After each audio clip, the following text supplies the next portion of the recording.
여러분 IMF 기억하시나요? 외환위기 직후 2002년 겨울 사실 모두의 마음이 다 얼어붙는 시절이기도 했어요. 그해 2002 월드컵 때문에 좋긴 했지만 여전히 경기는 좋지 않았죠. 근데 그때 2002년 겨울에 대박이 터졌던 한 카드사의 광고가 있습니다. 당시 가장 잘 나갔던 연기자 중 하나였던 김정은 씨 아시죠? 김정은 씨가 눈 덮인 배경에 나와서 외쳤던 광고 카피가 있었어요. 제가 이거 카피 말씀드리면 기억하실 겁니다. 여러분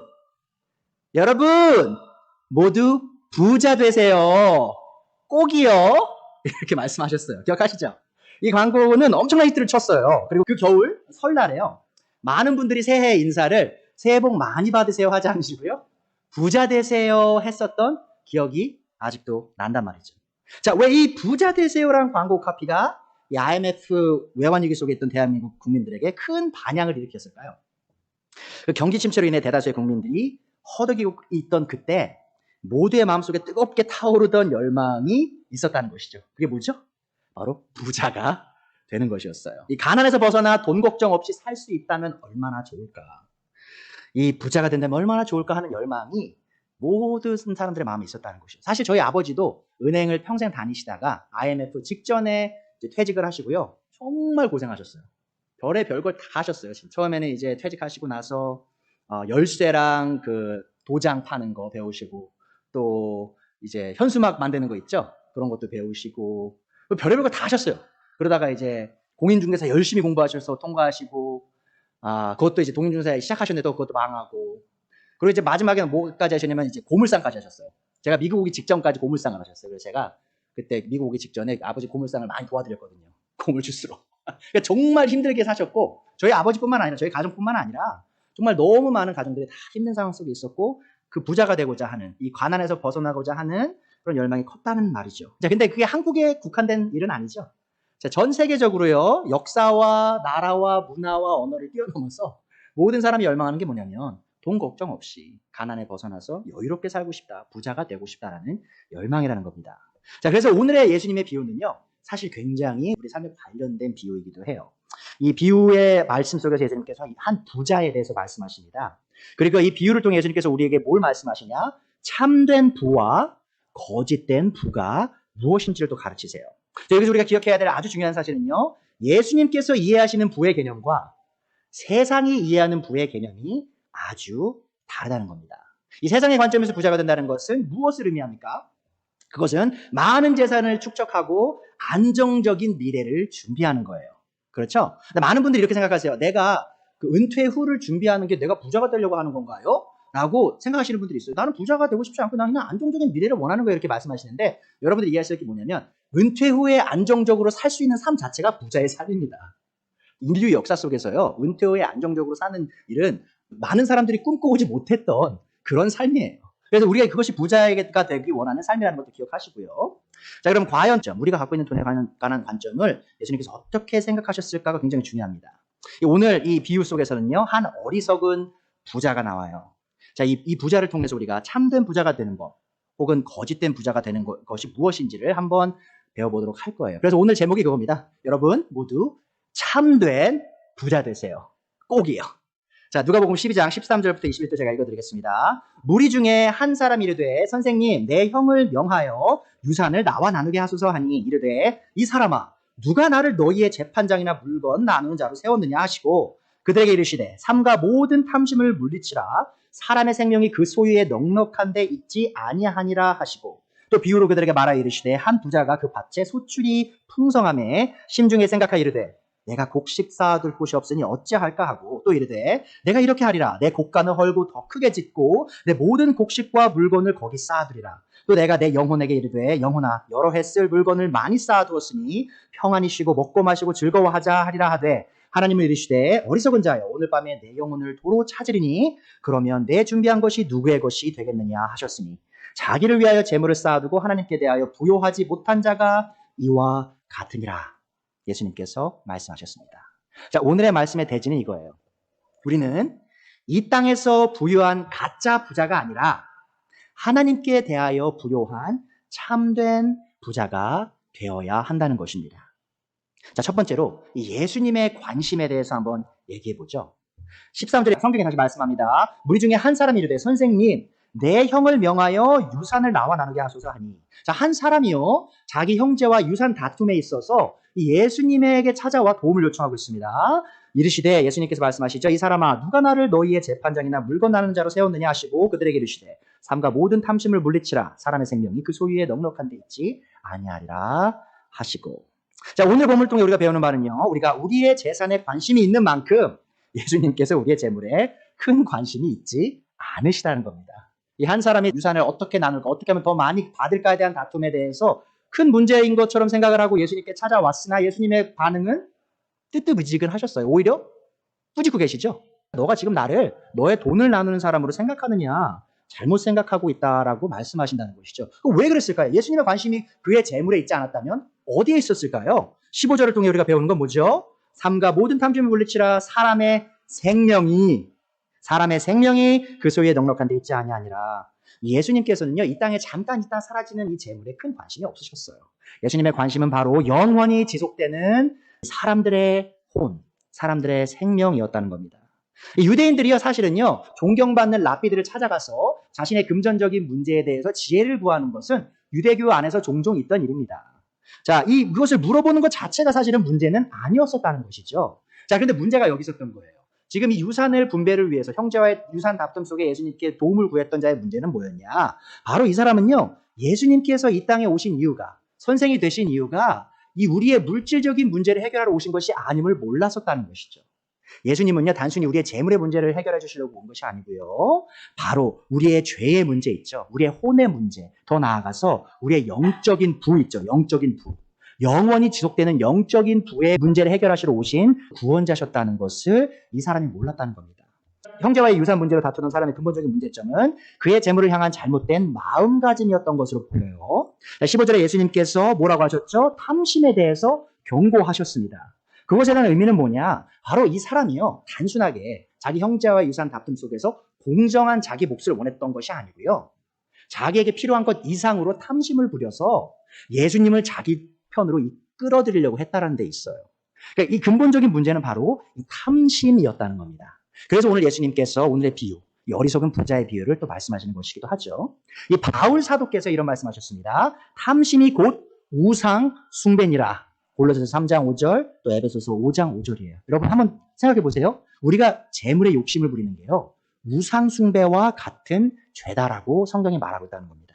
자, 그렇다면 왜 탐심이 우상 숭배와 같은 죄일까요? 그것은 돈과 재물에 대한 사랑이 하나님을 향한 우리의 사랑을 가로막기 때문이라는 것이죠. 자, 우리가 우리의 탐심의 노예가 될 때 우리는 마치 돈과 재물을 우리의 신으로 모시고 살아가는 것과 같아진다는 겁니다. 그래서 예수님께서 산상수훈에서 우리가 하나님과 재물을 겸하여 섬길 수 없다라고 말씀하셨죠. 예수님께서 말씀하십니다. 마태복음 6장 24절. 한 사람이 두 주인을 섬기지 못할 것이니 혹 이를 미워하고 저를 사랑하거나 혹 이를 중히 여기고 저를 경히 여김이라. 너희가 하나님과 재물을 겸하여 섬기지 못하느니라. 자, 그럼 우리 현대 기독교에 대해서 한번 생각해 볼게요. 기독교가 돈에 대해서 예수님과 같은 관점을 공유하고 있다고 생각하시나요? 우리는 돈에 대해서 어떤 관점을 갖고 있습니까? 저는요, 사실 이 로또에 당첨되게 해달라고 기도하시는 분에 대해서 들어봤어요. 기도를 이렇게 하시는 거예요. 하나님, 저 복권 요번에 당첨되게 해주세요. 요번에 주시면 제가 이거 11조 하고요, 또 불쌍한 사람 돕고요, 나머지는 제가 다 가질게요. 이렇게 기도하시는 분들이 있다는 겁니다. 또 어떤 분들은요, 그리스도인 중에 이제 주식하시면서 또 기도하세요. 하나님, 요게 대박나게 해주세요. 요게 아주 그냥 우량주가 돼가지고 그냥 제 수익을 많이 나게 해주세요. 그러면 제가 하나님 헌금할게요.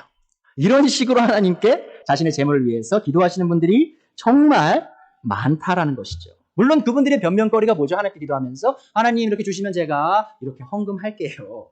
자, 근데 그분들이 정말 자신에게 진실하다면 그들의 그런 기도들이 탐심에서 나온 걸까요? 아니면 하나님의 영광과 하나님의 사역을 위해서 나온 걸까요? 대답은 너무 명백하죠. 탐심에서 나왔다는 것입니다. 자, 이런 탐심에 가득 찬 그리스도인들에게 예수님께서 말씀하시는 겁니다. 15절에 삼가 모든 탐심을 물리치라. 사람의 생명이 그 소유에 넉넉한 데 있지 아니하리라. 자, 예수님께서는 우리가 우리의 재물에 관심이 있는 만큼 우리 재물에 관심을 두지 않는다는 것을 기억해 주셨으면 좋겠습니다. 그분의 관심은 우리의 재물이 아닌 우리의 참 생명, 참 부요함에 있다는 걸 기억해 주세요. 이 탐심에 가득 찬 사람들을 일깨우시기 위해 예수님께서 한 부자의 비유를 말씀하시기 시작합니다. 이 부자는 어떤 사람이었을까요? 이 세상으로 기준으로 보면요. 오늘 비유에 나오는 사람은요. 많은 사람들이 우러러보는 사람이었습니다. 자, 그래서 두 번째 요지입니다. 이 부자는 세상에 대하여 지혜롭고 부요했던 사람이라는 것이죠. 16절의 비유를 예수님께서 말씀하시기 시작합니다. 한 부자가 그 밭에 소출이 풍성함에 심중에 생각하여 이르되 내가 곡식을 쌓아둘 곳이 없으니 어찌할까 하고 또 이르되 내가 이렇게 하리라. 내 곡간을 헐고 더 크게 짓고 내 모든 곡식과 물건을 거기 쌓아두리라. 또 내가 내 영혼에게 이르되 영혼아 여러 해 쓸 물건을 많이 쌓아두었으니 평안히 쉬고 먹고 마시고 즐거워하자 하리라 하되. 자, 이 사람은요 벌써 이 은퇴 후를 준비를 한 사람이라는 겁니다. 이 세상의 관점에서 보면요 이 비유에 나온 부자는요 아주 지혜로운 사람이었어요. 왜 그렇죠? 그는요 열심히 일하여 많은 소출을 얻었어요. 그 16절에 나오죠. 예수님께서 그가 아주 나쁜 편법을 쓰거나 불법을 저질러서 부를 축적했다라고 말씀하지 않고 있습니다. 그 말은 뭐냐면요 이 사람이 누구 못지않게 열심히 일해서 자기가 받아야 될 합당한 소출을 얻었고 그것을 축적했다라는 것이죠. 또 더 나아가서 그는요 자신이 열심히 일한 그 소출을 잃지 않고 잘 관리했어요. 17절, 18절에 뭐가 나오죠? 그 사람이 곡간이 적으니까 이제 곡간을 허물고 더 큰 곡간을 져서 그 자신이 얻은 소출이 썩거나 누군가 훔쳐가지 않도록 잘 보호했다라는 것이죠. 여러분 아십니까? 사업을 하시는 분들 잘 아실 텐데 사실은 우리가 이 소출을 얻는 것도 힘들지만 투자를 통해서 얻은 그런 이익들을 지키는 게 사실 더 힘든 경우가 많이 있어요. 자, 그런데 이 부자는요, 그 지키는 법도 알았다는 겁니다. 더 나아가서 자신의 재산을 흥청망청 쓰지도 않았다는 거예요. 그렇죠? 열심히 일해서 안정적인 미래를 준비했어요. 19절에 그 사람이 뭐라고 말하죠? 자, 영혼아, 이제 여러 해 쓸 물건을 내가 쌓아두었으니 평안히 쉬고 먹고 마시고 즐겁게 지내자라고 말하고 있어요. 여러분, 사실 이 비유에 나온 사람을요, 오늘의 현대의 이 문맥, 컨텍스트에 놓으면요, 어떤 사람일까요? 모든 사람들이 다 칭송하는 성공한 사업가라는 겁니다. 자, 일론 머스크 아시죠? 테슬라의 이 사장 같은 그런 사람이라는 거예요. 여러분들 기억하셔야 될 게 있어요. 오늘의 비유가 부자가 되는 것 자체를 나쁘다고 가르치고 있는 것은 아니라는 걸 기억했으면 좋겠어요. 그래서 많은 분들이 또 이렇게 생각해요. 성경은 부자 되는 것 자체를 저주해라고 생각하시는데 그렇지 않습니다. 부자가 되는 것 자체가 문제가 아니었어요. 오늘의 비유를 통해 예수님께서 가르치시고자 하는 것은 이겁니다. 우리의 재산의 축척의 바른 동기와 목적이 무엇이냐는 것이죠. 여러분 하나님께서 주시는 소출을 축적하고요. 흥청망청 쓰지 않고요. 잘 모으는 거 나쁜 거 아닙니다. 자, 근데 그거를 왜 그렇게 하냐가 오늘의 비유의 문제라는 것이죠. 자, 18절부터 보시면요. 이 부자가 왜 이런 것들을 축적했는지 잘 나오죠? 부자가 축적한 분은 철저하게 자기 자신만을 위한 것이었어요. 제가 18절 두 번째 부분부터 다시 읽어드리겠습니다. 한번 보세요. 그 사람이 나에 대해서 얼마나 얘기하는지, 내가, 나의 것에 대해서 얼마나 많이 반복해서 말하는지 보세요. 내가 이렇게 하리라. 내 곡간을 헐고 덮게 짓고 내 모든 곡식과 물건을 거기 쌓아두리라. 내가 내 영혼에게 이르되 내 영혼아 여러 해 쓸 물건을 쌓아두었으니 평안히 쉬고 먹고 마시고 즐거워하자 하리라 하되. 자, 보세요. 철저하게 자기 중심적으로 재산을 축적해 왔다라는 겁니다. 자, 제가 좀 전에 말씀드렸잖아요. 복권 당첨되게 해주세요. 주식 대박나게 해주세요. 이렇게 기도하는 그리스도인들이 핑계로는 얘기하죠. 하나님 그렇게 되면 드릴게요. 하나님께 드릴게요. 그래서 복 주세요. 자, 그런데 우리가 얘기했죠. 이미 그건 탐심에서 나온 것이다. 결국 나를 위한 기도라는 거예요. 내가 잘 먹고 내가 잘 살기를 바라는 마음에서 그런 기도를 하고 또 그렇게 사역을 하시는 목사님들과 그런 삶을 살아가시는 그리스도인들이 너무나 많다라는 겁니다. 이 수많은 사람들이 부자가 되기를 원하고요. 그런 노력을 하고요. 또 그리스도인들도 예외가 아니라는 것이죠. 여러분 제가 지금 교회를 세우는 입장에 있잖아요. 이제 시작하는 단계죠. 그럼 제가 이제 젊기도 하고 이제 시작하는 단계이기 때문에 저는 아직 그런 첫 마음 있죠. 그 첫 마음 아직 잃지는 않은 상황이에요. 근데 제가 제 자신에게 끊임없이 얘기해야 되는 게 뭔지 압니까? 바로 이거예요. 제가 나중에 시간이 흐르고 성도님이 늘고 할 때 그럼 내가 과연 내 사역을 통해 뭘 이루고 싶어 하냐. 근데 많은 목사님들의 단 한 가지 소망이 뭔지 아세요? 오랫동안 고생하면서 사역하시면서 많은 목사님들이 딱 한 가지 소망을 갖고 목회하시는 분들이 많아요. 뭐냐? 내 교회 건물 짓는 거. 근데 만약에 목사가 그것을 소망을 두고 교회 목회를 한다. 그거는 지금 이 비유 속에 나오는 부자와 똑같은 모습이라는 겁니다. 교회가 세워지는 목적은요. 그 교회의 건물을 세우는 게 아니라는 것이죠. 남들에게 떵떵거리며 보여줄 수 있는 내 사역을 세우는 게 아니라는 것이죠. 내 거잖아요. 내 거. 내가 한 거 보여주고 싶어 하는 거잖아요. 내가 중심이 되는 그 어떠한 것은 아무리 기독교의 이름으로 덧칠을 해도요. 하나님 보시기에 이 비유에 나온 부자와 아무런 다른 점이 없다라는 겁니다. 자, 그것이 제가 제 자신에게 끊임없이 말해야 하는 진리라는 것이죠. 또한 이 진리가 여러분에게도 적용이 됩니다. 여러분들이 사업을 하시고, 여러분들이 일을 하시고, 여러분 직장에 다니시고, 뭐 공부를 하시고, 자녀를 키우시고, 그 모든 것들의 목적이 뭐냐는 거죠. 내가 말로는 우리 자식이 잘 돼서, 내가 말로는 내 사역이 잘 돼서 하나님께 더 많은 것들을 섬겨야지라고 말을 하지만 과연 우리의 그 마음이 정말 탐심에 근거한 것이 아닌지 다시 한번 이 비유를 통해서 돌이켜볼 필요가 있다는 겁니다. 이 세상에 대하여 지혜롭고 부유했던 부자는 하나님께 대해서 어땠을까요? 세 번째 요지입니다. 이 사람은 하나님께 대하여 어리석고 가난했습니다. 20절부터 예수님께서 말씀하시죠. 하나님은 이르시되 어리석은 자여 오늘 밤 내 영혼을 도로 찾으리니 그러면 내가 준비한 것이 누구의 것이 되겠느냐 하셨으니 자기를 위하여 재물을 쌓아두고 하나님께 대하여 부요하지 못한 자가 이와 같으니라. 이 세상의 관점에서 지혜로웠던 부자는요, 하나님의 관점에서는 어리석은 사람이었습니다. 이 유대인이었던 이 부자는요, 분명 하나님이 존재하시는 것을 믿었고요, 입으로 고백했을 것이라는 겁니다. 자, 그런데요, 그의 삶을 깊이 깊이 있게 들여다보면요, 그의 삶의 스타일이죠, 생활 방식은요, 마치 하나님이 존재하시지 않는 것처럼 살았다는 거예요. 그래서 우리가 이걸 영어로 뭐라고 말하면요, practical atheist라고 말합니다. 그러니까 말로는요, 하나님 계시다고 말하고 머리로는 믿지만 삶 자체는 하나님과 전혀 상관없이 사는 거예요. 자, 그래서 우리는 이제 한국말로 하면 실행적 무신론자라고 번역할 수 있겠죠? 그러니까 삶 자체가 삶의 스타일이 하나님 마치 존재하지 않는 것처럼 살아가는 거예요. 자, 그런데 구약 성경에서는요, 이 어리석은 사람에 대해서 이렇게 말합니다. 어리석은 자는 시편 14편 1편입니다. 어리석은 자는 그의 마음에 이르기를 뭐라고요? 하나님이 없다 하는도다. 머리로는 하나님 계시다고 믿지만 우리의 삶이 마치 하나님이 없으신 것처럼 산다면 우리는 또한 어리석은 삶을 살아가고 있다는 것을 기억해 주세요. 자, 이 부자의 신뢰는 어디에 있었나요? 이 부자가 하나님을 신뢰했나요? 아니면 자신의 재산을 신뢰했나요? 자신의 재산을 신뢰했죠. 자, 근데 그가 신뢰했던 그 재산은 영원한 것이었나요? 영원하지 않은 것이라는 겁니다. 자, 그런데 얼마나 많은 사람들이 이런 어리석음 가운데 살고 있냐라는 겁니다. 자, 우리가 열심히 일하여 얻고 관리한 소출은요, 하루아침에 다른 사람의 것이 될 수 있다는 것을 기억해 주세요. 20절 예수님께서 뭐라고 말씀하십니까? 하나님께서 내가 오늘 밤에 너의 생명을 거두겠다. 그러면 너가 가진 그것이 누구의 것이 되겠느냐라고 말씀하고 있습니다. 자, 이 진리가요, 시편 39편 6절에 나오죠. 진실로 각 사람은 그림자같이 다니고 헛된 일로 소란하며 재물을 쌓으나 누가 거둘는지 알지 못하나이다. 여러분, 우리가 열심히 사는 거 좋습니다. 제가 열심히 살지 말라는 거 아닌 거 아시죠? 열심히 사시는 거 좋아요. 자, 근데 그것의 끝이 무엇인지를 생각하지 않으면 이 성경에 말하는 이 어리석은 부자와 같은 모습으로 우리가 살아간다는 것을 기억해 주셨으면 좋겠어요. 이 부자는요, 그가 오래 살아가면서 자신이 축적한 부를 즐기면서 살아갈 줄 착각하였어요.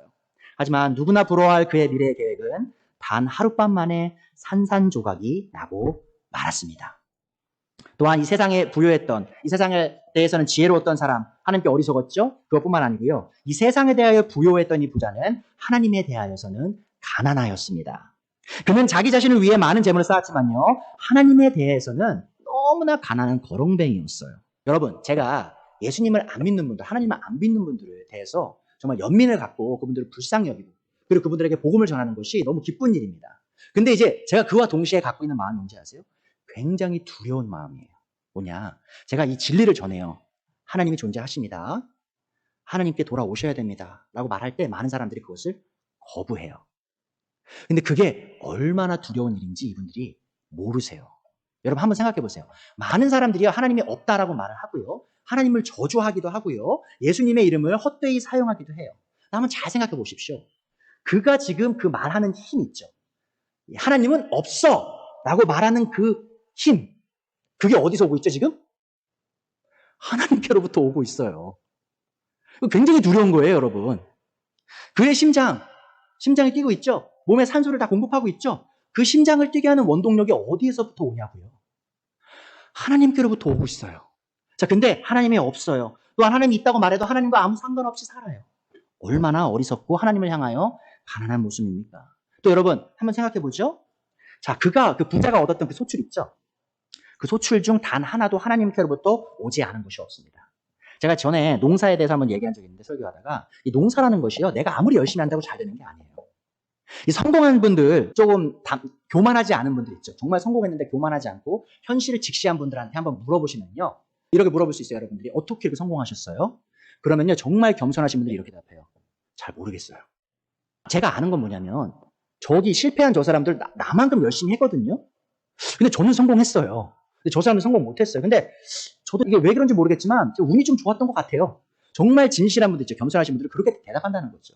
그런 것처럼 이 농사는요, 하늘이 도와주지 않으면 절대 성공할 수 없는 그런 사업이라는 겁니다.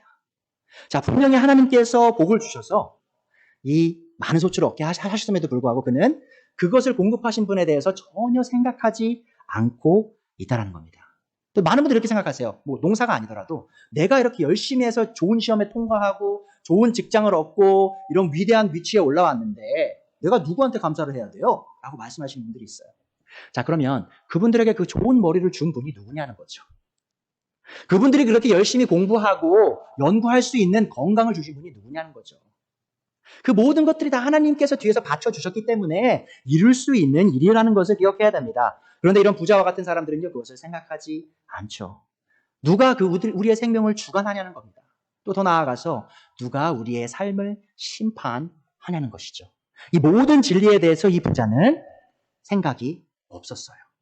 그래서 그는 자기 스스로에게 부자였을지 모르나 하나님 앞에서는 너무나 가난한 사람이었다는 겁니다. 자, 여러분, 제가 오늘의 말씀을요, 마지막으로 이 질문을 하고 이 대답을 드리면서 마치도록 할게요. 그럼 우리가 어떻게 하여야 하나님 앞에 부요한 참된 부자가 될 수 있을까요? 그러니까 사람들한테 보이기 위한 그런 거짓된 부자 말고요. 정말 하나님이 보시기에 와, 얘는 정말 부요한 아이구나라고 말씀하실 그런 부요한 사람이 어떻게 될 수 있느냐. 오늘 말씀을 제가 마치면서 말씀드리겠습니다. 야고보서 4장에 보면요, 이 야고보 사도가요, 오늘 비유의 말씀과 너무나 너무나 깊이 연관된 진리를 말씀하십니다. 야고보서 4장 13절입니다. 들으라, 너희 중에 말하기를 오늘이나 내일이나 우리가 어떤 도시에 가서 거기서 1년을 머물며 장사하여 이익을 보리라 하는 자들아. 자, 보시죠? 지금 이 부자랑 비슷한 상황이죠? 내가 저쪽 도시에 가서 이런 사업을 해서 이런 이득을 볼 거야 라고 말하는 사람에게 말씀하십니다. 14절. 내일 일을 너희가 알지 못하는도다. 너희 생명이 무엇이냐? 너희는 잠깐 보이다가 없어지는 안개니라. 그런 수증기와 같은 게 우리의 삶이에요. 너희는 도리어 말하기를 주의 뜻이면, 하나님의 뜻이면 우리가 살기도 하고 이것이나 저것을 하리라 할 것이거늘 이제도 너희가 허탄한 자랑을 하니 그러한 자랑은 다 악한 것이니라. 자, 여러분이 하나님 앞에 부요한 삶을 살고 싶으시죠? 자, 그 첫 번째 하셔야 될 게 뭐냐면요, 바로 하나님을 여러분의 삶의 중심에 두어야 한다는 겁니다. 그러니까 여러분이 어느 도시에 가서 사업하실 수 있어요. 사업하지 말라는 거 아닙니다. 근데 그 사업을 왜 하냐를 기억하셔야 되는 거예요. 누구한테 그거를 물어보고 시작하냐는 거예요. 그래서 제가 여러분, 많은 분들이요, 저한테 이런 거 물어볼 때 있어요. 우리 세아, 제 딸, 크면 뭐가 됐으면 좋겠어요? 그리고 우리 세진이 아들, 이번에 아들 낳았으니까 또 제가 아들이고 저도 남자니까 또 그런 질문 많이 받았어요. 우리 세진이 크면 뭐가 됐으면 좋겠어요? 자, 그럼 제가 한결같이 대답하는 게 있습니다. 하나님이 원하시는 거예요. 저는요, 정말 아무런 욕심이 없어요. 세아가 의사가 되고 변호사가 되고 세진이가 막 유명한 사람이 되고 훌륭한 사람이 되고 저는 그런데 관심이 없어요. 제 관심은요, 이 아이들이 정말 하나님이 원하시는 걸 했으면 좋겠어요. 하나님께 영광이 되는 일을. 자, 그러한 마음가짐을 우리가 먼저 가져야 된다는 거죠. 여러분도 마찬가지입니다. 여러분들 자녀가 있으시죠? 여러분의 자녀의 미래를 생각할 때 먼저 기도하실 게 이게 아니에요. 하나님, 우리 아들 의사 되게 해주세요. 변호사 되게 해주세요. 아주 잘 나가는 사장 되게 해주세요. 그게 아니고요. 하나님이 원하시는 삶을 살게 해주세요. 자, 그렇게 하려면 우리가 먼저 하나님이 원하시는 삶을 살아야 되겠죠. 하나님 우리 삶의 먼저 중심에 넣어야지 우리 자식들이 그걸 보고 배우겠죠. 자, 두 번째로 디모데전서 6장 17절에서 19절에 바울 사도가 이 부자에게 이런 경고와 격려의 말씀을 합니다. 내가 이 세대에서 부한 자들을 명하여 마음을 높이지 말고 정함이 없는 재물에 소망을 두지 말고 오직 우리에게 모든 것을 후히 주사 누리게 하시는 하나님께 두며. 자, 우리가 하나님을 중심에 두고요. 두 번째로 해야 될 게 뭐죠? 바로 재물에 소망을 두지 않고요. 하나님께 소망을 둬야 된다는 겁니다. 여러분, 우리의 삶은요, 정말 한 치 앞을 알 수 없어요. 그러한 우리가 마치 영원히 살 것이냐, 이 재물에 소망을 두고 산다면 그것만큼 어리석은 일이 없다는 겁니다. 자, 그러나 하나님은요, 소망을 두기에 합당한 분이세요. 여러분이 오늘 하나님께 소망을 둔 그 마음 있죠, 그 믿음, 하나님 향한 그 사랑과 충성을요, 하나님은 영원히 잊지 않으시고 영원히 보상해 주시는 분이라는 것을 기억해 주셨으면 좋겠습니다. 디모데전서 6장 18절에 바울 사도가 말하죠. 선을 행하고 선한 사업을 많이 하고 나누어 주기를 좋아하며 너그러운 자가 되게 하라. 이것이 장래에 자기를 위하여 좋은 터를 쌓아 참된 생명을 취하는 것이니라. 자, 여러분들이 하나님께 소망을 두시면서 해야 될 게 이겁니다. 바로 여러분에게 허락된 재물 있죠? 이 재물을요, 이 도움이 필요한 사람들에게 아주 우리가 아낌없이 풍성하게 나눠주어야 한다는 겁니다. 여러분 스스로만을 위해서 삶을 투자하시면 안 돼요. 그리스도인은 달라야 합니다. 왜 달라야 하죠? 바로 예수님이 그 본을 보여주셨잖아요. 예수님이 모든 걸 가진 분이셨죠? 근데 그분이 가난한 자가 되셨죠? 가난한 그 목수의 아들로 오셔서 아무것도 없이 발가벗겨져서 그런 비참한 죽음을 당하셨죠? 그 모든 걸 왜 당하셨냐는 겁니다. 자기만을 위해서 하신 건가요? 아니죠. 남들을 위해 하신 거예요. 그렇게 하나님께서 우리를 예수님을 따르도록 부르셨다는 겁니다. 그럼 우리가 일하는 그 모든 것들이 나만을 위한 것이 아니라 하나님을 위한 것이 되어야 되고 그것을 바로 다른 불쌍한 사람들, 힘든 사람들을 도우며 증명해 나가야 한다는 것이죠. 자, 이러한 삶의 변화가 일어날 수 있는 그 원동력이 어디에 있느냐. 정말 우리가 하나님께 부요해져야 할 그 원동력을 어디서 얻을 수 있느냐. 바로 예수님께로부터 우리가 그 원동력을 얻을 수 있다는 걸 기억해 주세요. 여러분, 삭개오라는 분 이름 들어보셨나요? 삭개오는 누구였냐? 바로 예수님 시절이에요. 예수님이 이 땅에서 사역하시는 그 시절에 세리였어요.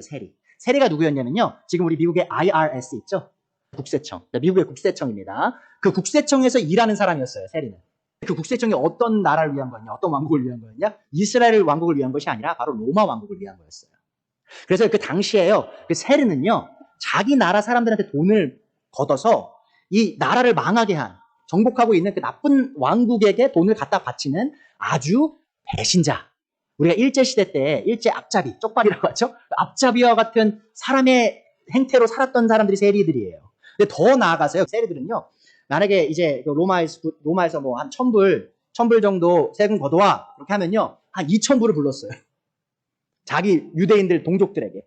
그래서 1000불은 자기가 먹고 1000불은 로마 제국에 갖다 주는 그런 식으로 살았던 사람들이에요. 그러니까 그 유대인들은요, 세리를 볼 때 이렇게 생각했어요. 저런 개 같은 놈들, 짐승 같은 놈들. 정말 그렇게 불렀어요. 자, 그런데 그런 돈에 미친 그 사람이 변화를 입는 그 경험을 하게 됩니다. 그것이 누가복음 19장에 나오는데요. 하루는요, 이 사람이 예수님이 온다는 얘기 들었어요. 자기 동네에.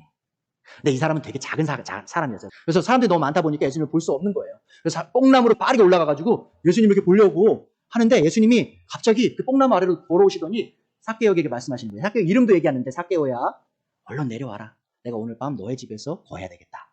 그래서 삭개오가 너무 기뻐가지고 예수님을 빨리 내려와서 집에 가서 같이 식사를 해요.